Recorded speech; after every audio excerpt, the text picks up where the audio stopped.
Just get that focused up. So this is my acrylic stuff. I keep my palette in a Tupperware cake pan. It's like 9 by 12 cake pan, but you can get a like a sealable palette container at the art store.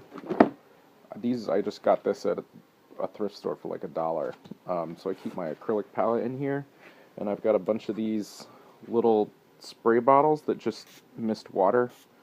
And then, so while I'm painting, if the paint starts to get a little thick, I just spritz it down every few minutes, and then if it starts to like really dry out, I give it a good spritz, and then I'll just seal it up in that container for about 5 minutes, and the paint tends to absorb all the water again. It's pretty nice. It keeps it pretty liquidy. I also use a lot of these.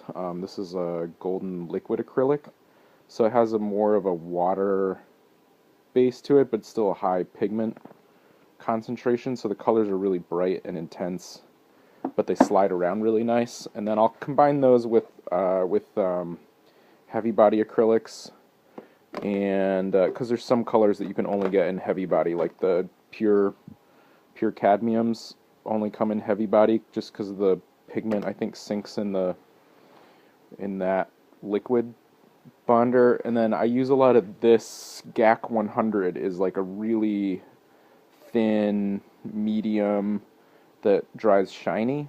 So I'll mix that sometimes with a retarder, and I'll keep it in a little bottle, and then instead of trying to mix it in one at a time, like I'll put all my, I don't have any paint out right now, but I have got one, I'll put my paints up there, my pure paints, and then I'll just drizzle that on top, and I won't even bother mixing it in. Because as I grab the paint, it'll kind of mix in as I mix my colors, and that seems to do a pretty good job. And then with the spritzer, you can always spritz your paint, or your painting. So like while I'm working on my painting, I'll just give it a couple good spritz. Not so much that it starts to run, but just enough to keep the surface damp while I'm working on a particular area.